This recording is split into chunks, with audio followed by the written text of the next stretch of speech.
This is a demonstration of how to pick up stitches from a cast-on edge and a holder to create a sleeve knit in a seamless top-down sweater. I've already done this sleeve and I'm going to start my second sleeve here. Most of my stitches are on a holder, which in this case is just scrap yarn, so I'm going to untie that. And first up, I'm going to transfer all the stitches from a holder onto one of my double-pointed needles. Excuse me, I said that wrong. I'm going to transfer all my stitches onto 3 of my double-pointed needles. They will not all go on one because it's a pretty tight circle. And I go for probably a little over 1/3 on each of the first 2 needles, and then whatever's remaining will be on the last one. So I'm just passing these in. Kind of feels like slipping a stitch purlwise, but I'm taking it off the yarn instead. And if it feels like a tight fit, every once in a while you can just pull out that scrap yarn. If you used a more structured holder, it'll feel a bit more like slipping stitches purlwise.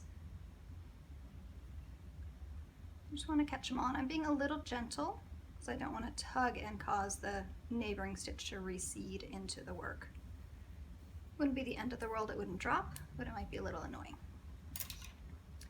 Then we'll get another needle here. I don't tend to count at this point. You can count, you can put markers on to divide them if you want to be specific about it, but I just kind of grab my stitches, and if I need to move them later, I can move them later.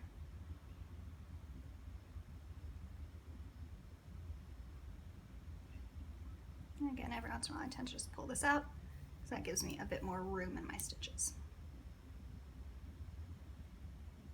This particular pattern that I'm demonstrating on is called the Spoke Cardigan, which is one of my designs. And I am striping 2 different yarns. This is Sincere Sheep Eldritch is the deep dark green, and then Yarn Hero Colormix DK is the variegated kind of slowly self-striping yarn that I'm doing to do these stripes that change, so it's all one colorway, creates all of that interest. All right, so I'm coming along towards the end. I'm just going to pull this through a bit so it's a little easier to get to my stitches.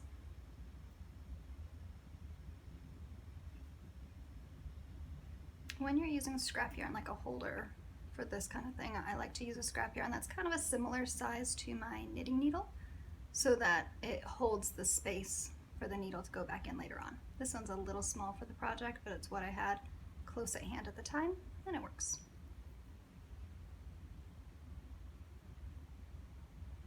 And sometimes at the very end these kind of recede in, so you might just need to wiggle them up so you can get to them.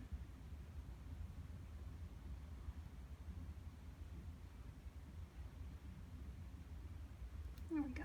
So all my stitches are there, the holder's out of the way. I'm eventually going to be knitting in the round, but you can see I have a little gap.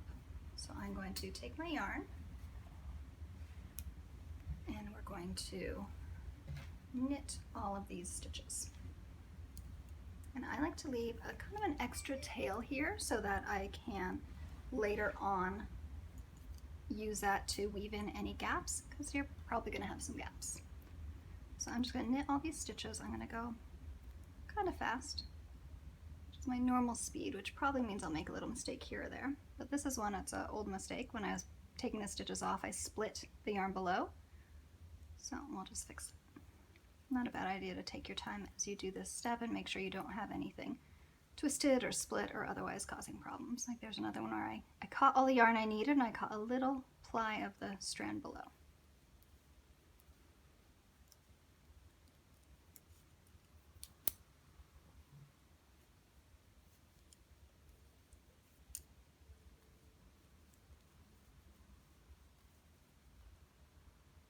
Another instance of that. Not a big deal as long as you notice it and fix it.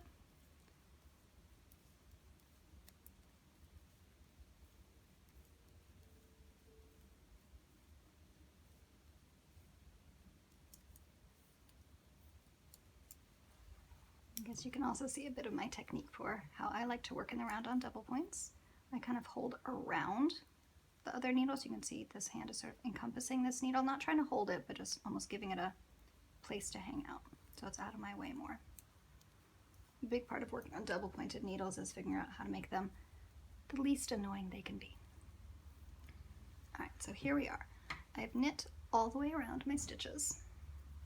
and I've come to this big gap. And here previously, and I have another video that shows this, when I separated the yoke, I cast on 10 stitches to kind of bridge the underarm and knit down for the body.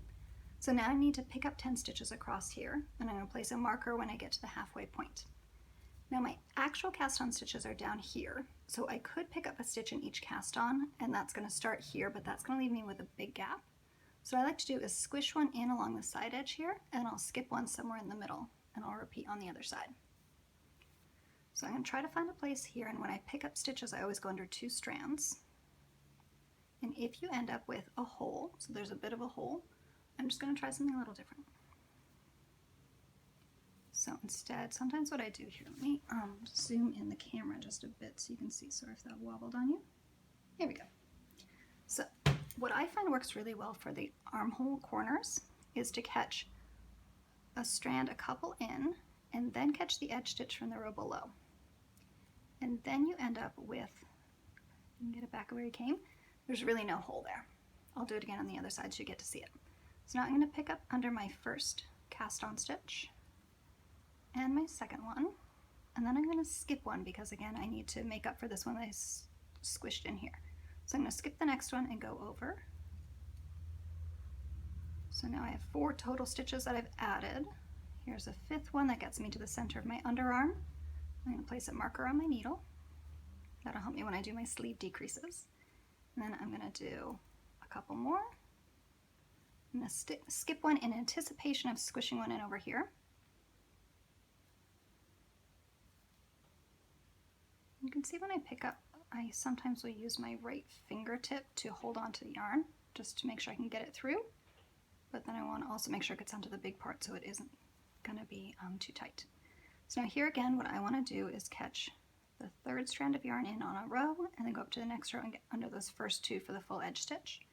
And that will give me a really nice pickup without any kind of gap. So here I am, ready to keep knitting. Now this is where I started joining my yarn, so it's going to feel a little loose, so I might just hold that in my opposite hand. And I tend to work a couple more stitches here before I introduce my next double pointed needle, because 2 reasons. One, I don't want to switch needles any place I have a transition point, like here where I just went from picking up to normal knitting. And also it's nice to have the marker somewhere around the center, because when I do my sleeve decreases, that means I won't have to juggle my stitches around at that point. So I'm going to keep knitting around. When I finish this needle, I'll probably take a few more stitches from that to make them a bit more even. Nothing fancy here on the pickup, and then I'm ready to go and knit my sleeve downwards. So what you see here is going to eventually turn into another sleeve like that, totally seamless. And you can see here, there are very slight gaps here on each side, but that's easily fixed because I have some yarn tails to weave in. And actually for one of them, just tugging on the yarn tail that's on the inside is going to neaten that up quite a bit because it makes it a little loose. So ready to go and knit my sleeve.